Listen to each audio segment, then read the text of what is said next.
Fundamentals Test 11. This is not going to take long, but it's interesting stuff. If a vehicle is being repaired after an airbag deployment, Technician A says the inflator module should be handled as if it is still alive.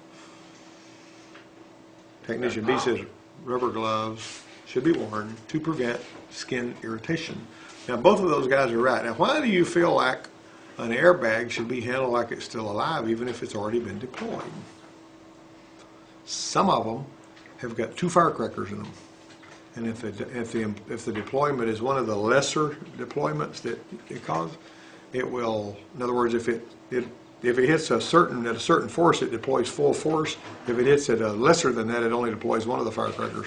So you may have a live firecracker even in a deployed airbag. You got me? That's the second generation airbags, basically, is what you're after.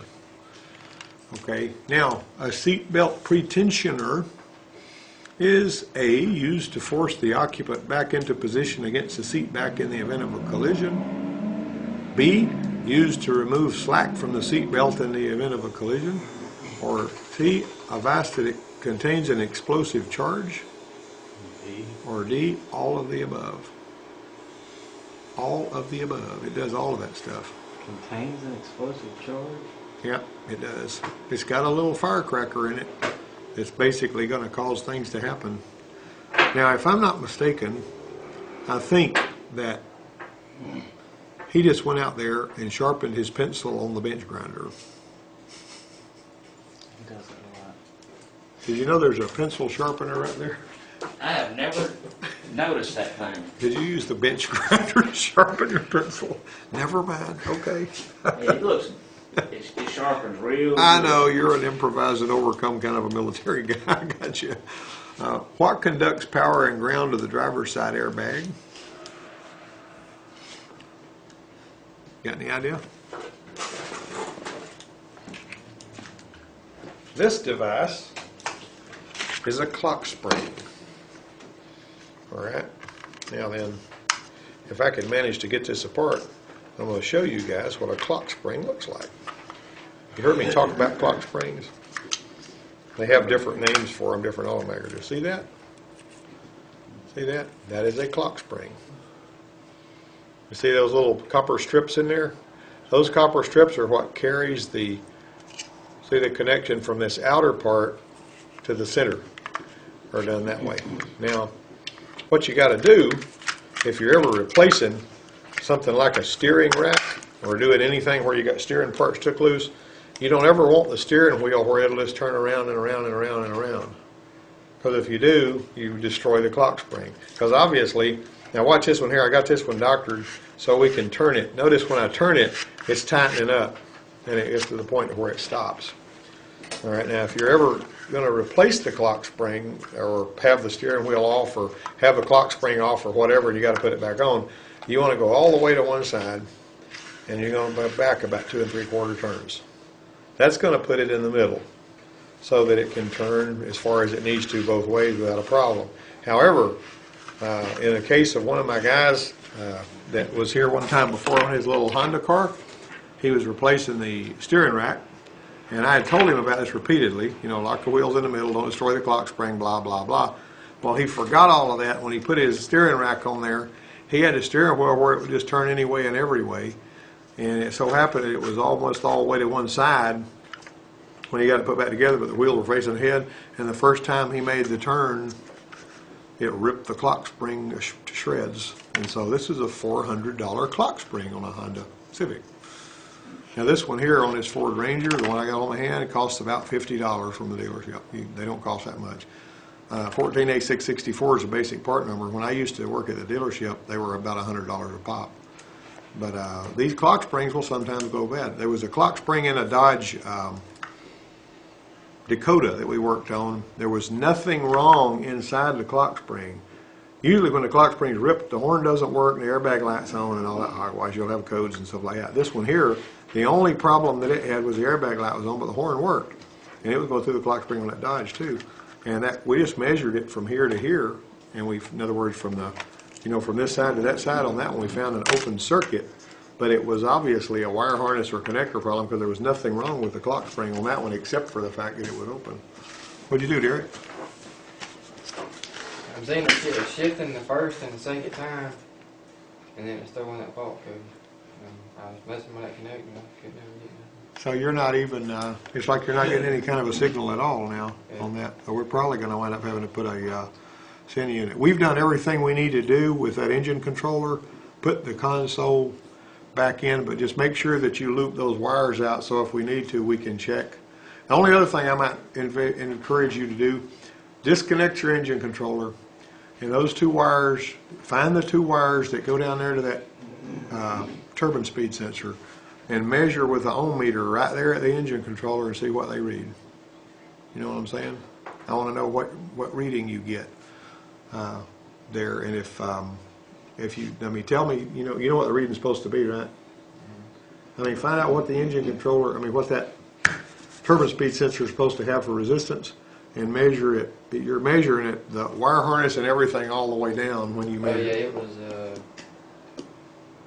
I think about 300 something. Yeah, it seems like I remember something about that. I've slept since then, and I've had some hiccups too. But anyway, measure it with a meter and tell me what that number is. I mean, while you can still get your engine controller, find the two pins.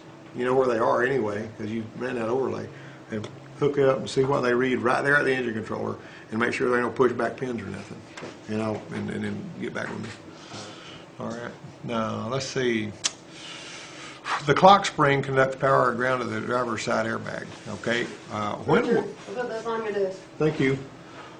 When will side or curtain airbags be deployed? They have a hard impact on the side. Yeah, if it gets hit on the side, you're going to have an issue with that. If it rolls over, it'd be right too, though. Not necessarily. A rollover is not going to be unless it bounces. If it's a violent rollover, it might, but typically a hard side impact is what's going to make it out.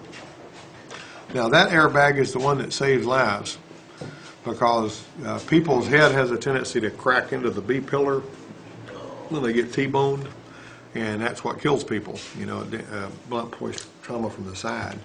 That's a T-bone's a bad accident to have for the person that's being T-boned. But that thing comes out of the seat. Now you got to be careful when you're putting seat covers on these vehicles, because if you put seat covers that interfere with the deployment of that seat airbag, you got issues, right? So be particular. And some of the seat covers will say you can use it with airbags. But the curtain airbags in our that little Sonata out there, it's got airbags in the A pillars and all around the top and everything that will pop out if you have a crash.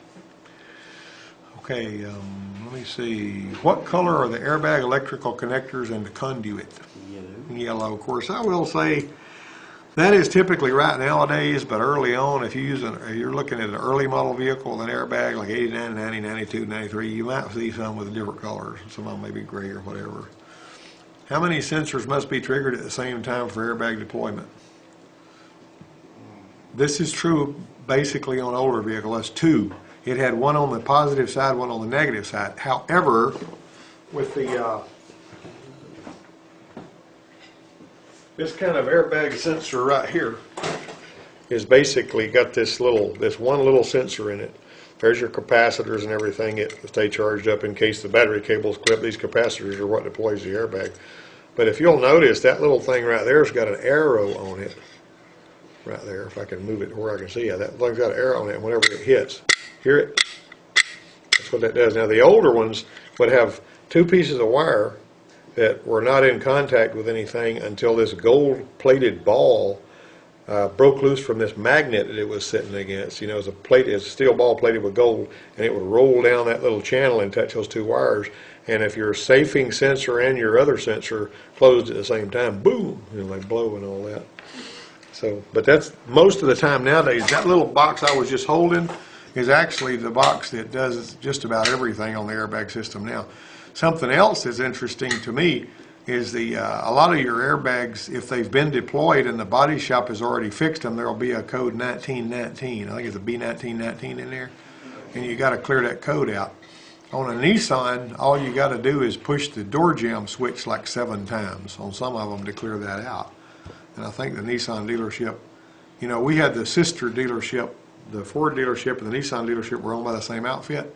So the body shop was sending their Nissans over there to have that airbag light cleared after they had done all the body work, and the Nissan dealership would charge 2 hours and then send it back. Now, they may have been checking everything, I don't know. But they came to me and they says, can you tell us how to figure out how to set these? So I went to a Mercury Villager in the book, and it said you just mash the door jamb switch 7 times and that clears it. And a lot of these are like that. You know, they have crazy little, if you look at the Nissans, a lot of times they'll have you doing the door jamb switch a certain number of times to trigger something. Now, that's not true everything across the board, but don't be surprised if you run into that. And was that you, Daniel, that I was working with on Charles's Black Money Carlo, that in order to clear the tire pressure monitor, you had to turn the park lights on 3 times? No, that was somebody else. Yeah, that was that Miller boy. But we set the tire pressures and the light wouldn't go off until we turned the park lights on 3 times. I looked that up. It was pretty cool. Turn on the key, pull the park light switch, 3 times quick, and it shuts that tire pressure monitor off. How many sensors? Oh, wait a minute. Excuse me. Where are the shorting bars used? If you disconnect an airbag, let me grab a thing right here.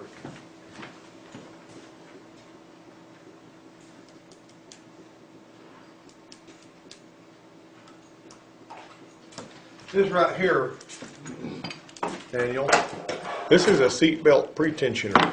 You know, it's part of your buckle and all that hogwash. And this was a bad one off of that Crown Victoria. This is the yellow connector that we're talking about. And this is your little explosive charge in here. Now, this little firecracker lost its continuity, and so it was throwing us a code for the pretensioner. We had to change this whole buckle, and it was $100 and something. But anyway, the little shorting bar they're talking about is that little thing right in there. And when you unplug the wires, that little bar actually touches both of those terminals in there, so that there's no way on earth that airbag or that firecracker can deploy. We'll pass that around there too. You can look at that. Hold it in your hand. All of them. Yep. Check it though, George, and we got to make sure that Hey, George, see if she has an oil change reminder on that, and set it if need be. And if there's a sticker, we need to put one of those on there too. All right. Okay, so the connectors for the airbags is where the shorting bars are located. Now, if you're in a situation, if you're in a salvage yard situation or whatever, where you're going to deploy an airbag, what you got to do is either remove that shorting bar or cut the connector off, and then you take 2 pieces of wire and connect it to the airbag and get a long way away from that sucker. I use speaker wire. And I lay it out there in the parking lot with the bag up. Don't lay it with the bag down if you're going to deploy an airbag, because it's liable to rock off of that airbag and come towards you with the speed of a rocket. And you don't want that to happen, because it may tear somebody's car up or blow your head off or whatever.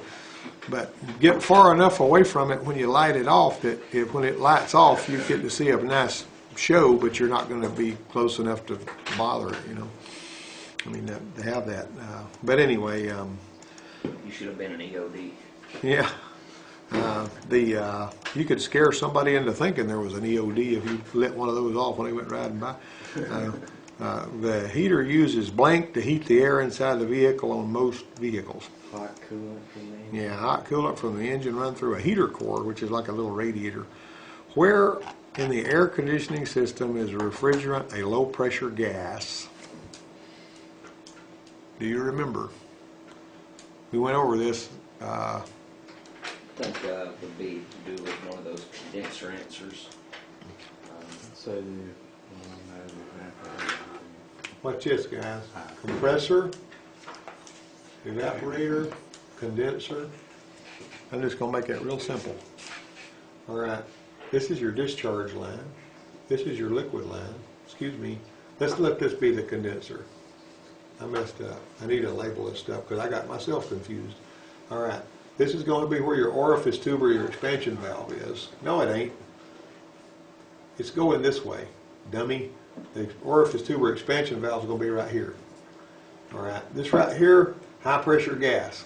Turns into a liquid. Comes out of here as liquid. Comes out of here, that passes orifice as a low pressure liquid. Goes in there. It evaporates in the evaporator.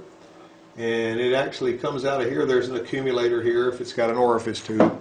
There'll be a dryer up here if it's got a, expansion valve. But the fact is, you're going to have low pressure gas on your suction line between the accumulator and the compressor. So the evaporator outlet. Yeah, it's going to be at the evaporator. And so it's actually, but now there is still, it's still liquid, a little bit of liquid going into that on a fixed orifice system. It's slightly different on a expansion valve, TXV, thermal expansion valve system. Okay, we talk about that when we study air conditioning. Okay, so the evaporator outlet is actually where it's supposed to be low pressure gas.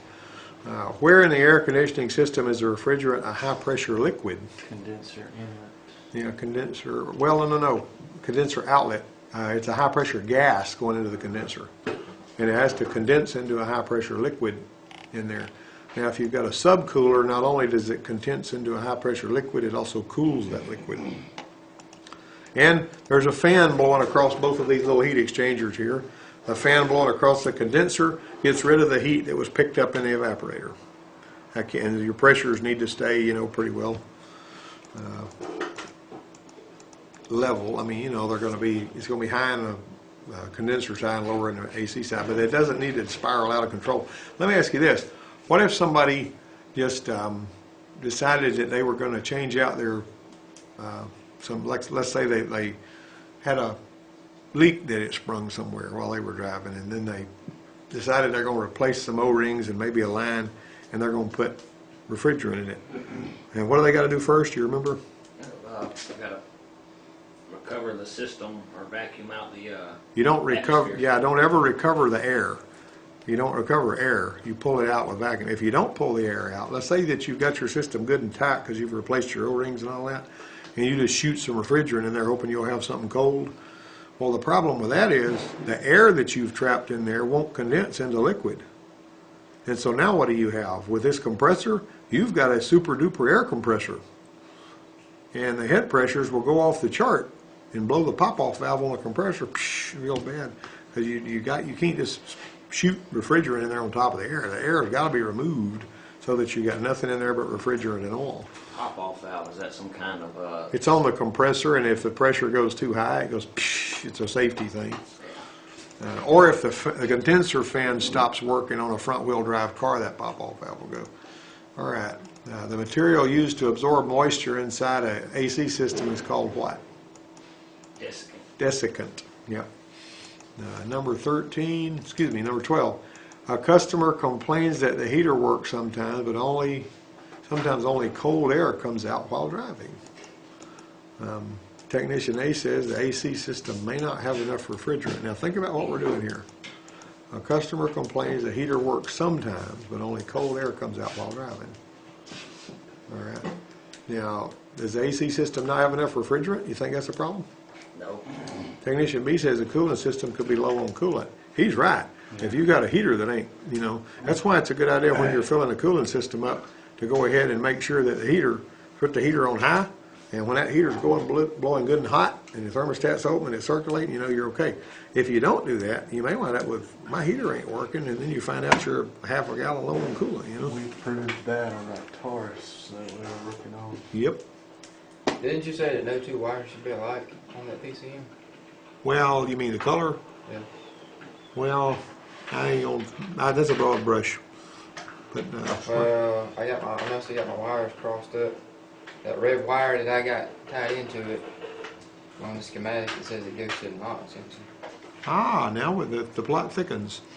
So those two wires that you were showing me? Yeah. So Okay, well, at least you found your problem. I found my two wires I'm supposed to be at though now. Yeah. So I have to resolder those. Yeah, just go ahead and fix it. That's okay. We solved that mystery. Yep. All right. Did you see how he was trying to turn that around on me?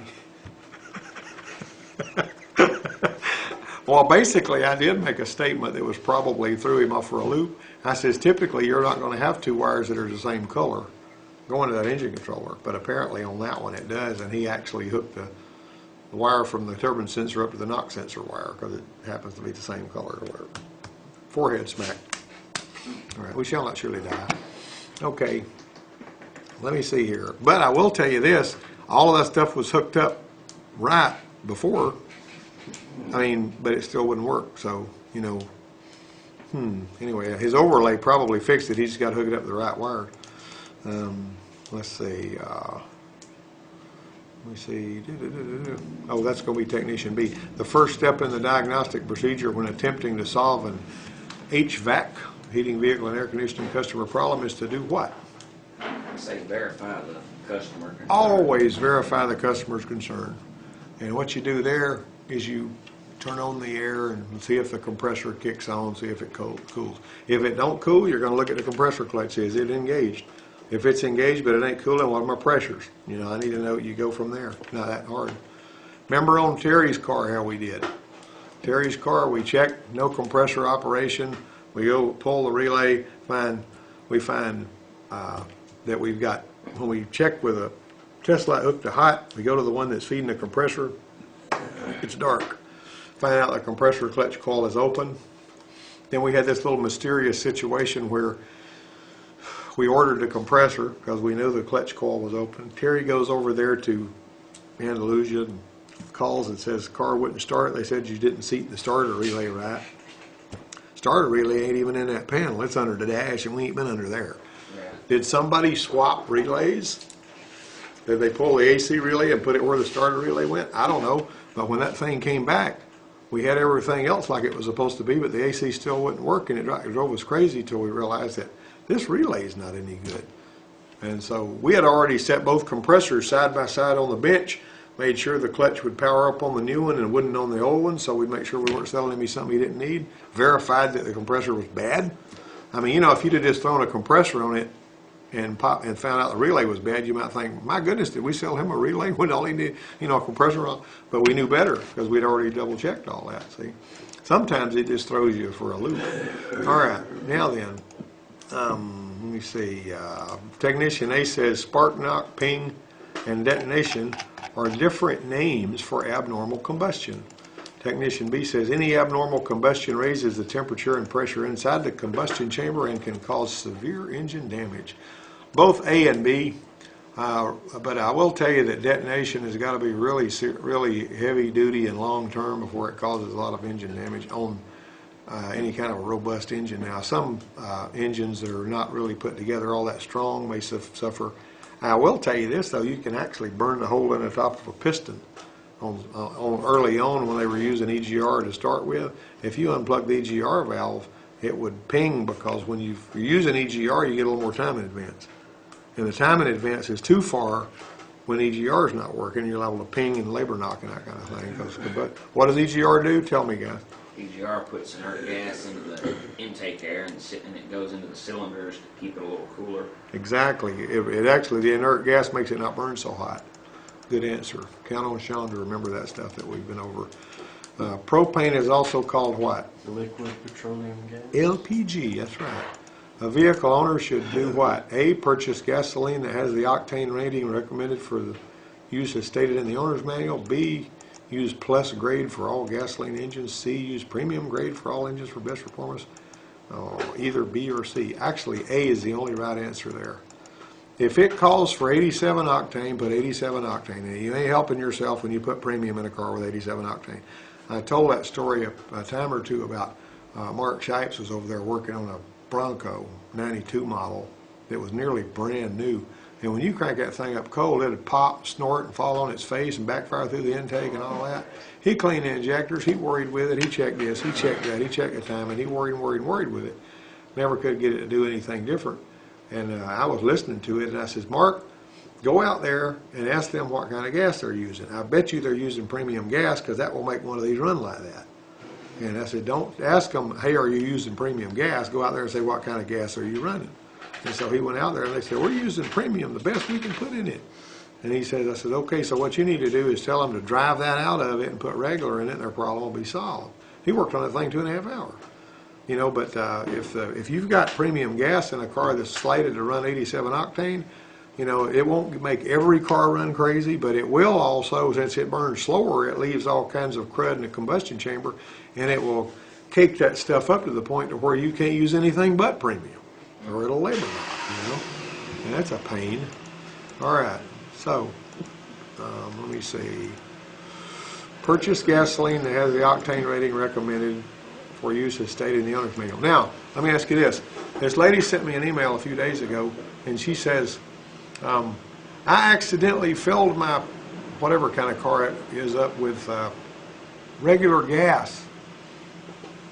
Do I have anything to worry about? What would you tell her? Now, she paid a lot of money for this. She probably put $60 worth of gas in this thing, and it's regular gas, and it calls for premium. Of course, she had some kind of hot rod car. I don't remember what it was. What'd you tell her? And if it burns too fast, couldn't it overheat or cause damage or something? Or? Well, it depends on how you drive it. But I would say just drive it until that gas is gone and put some premium in it. You know, whoopee, ain't a big deal. You know, It's just not going to run as smooth. it's not going to destroy it just because you ran one tank through it. And she said, well, I really appreciate you emailing me back. My husband told me I had ruined my car. I don't think I'd worry about it a whole lot if it was me. Now, you know, it may ping a little bit, but you're not going to destroy it for that reason. E85 can do what? A, harm the engine if used in a non-flex fuel gasoline engine.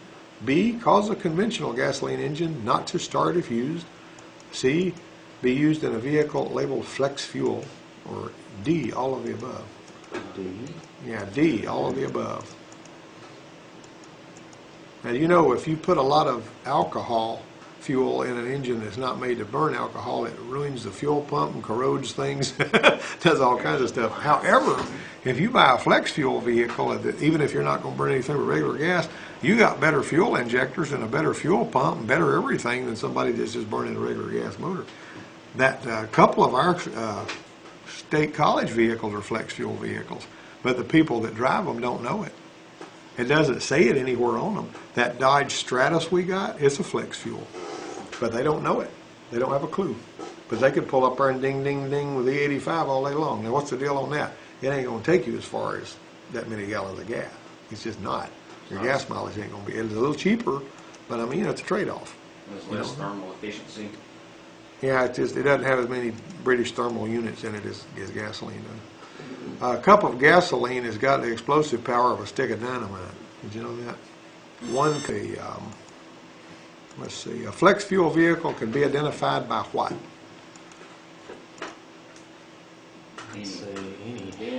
Any of the above. You can go by the VIN, you can go by the emblems on the side, front or rear, and you can go by any of the above. That's D. Okay, what color is diesel fuel dyed if it is for off-road use only? Red. Red. Now, occasionally, I think I've heard somebody say that sometimes they put blue in there, but red is the one. When I used to work on these Power Stroke diesels, and if I was to take the top off of the fuel filter, I would actually look at that fuel, and if it was blue, I'm sorry, if it was red, I would tell them that they needed to get rid of that fuel and put some real diesel in it before I was even going to work on it. Because that stuff does not have the same properties. It doesn't have to meet on-road emission requirements, and it will cause problems in an electronic diesel. It'll gel up the injectors, cause them to do all kinds of stuff. And so they'd say, this thing runs terrible. And you know who the most egregious offenders of that kind of stuff is? The people that have ambulances. See, the guy in the county down there, to save a little money, he'll just sign a little piece of paper and say that all of the county ambulances and city vehicles are going to use off-road diesel because they don't want to have to pay taxes. See, nobody's going to slap their hand for that. But then next thing you know, they're coming in there with these things cutting up and bucking and snorting and idling rough, and you look and they've been running off-road diesel in it, and we just can't do anything for you until you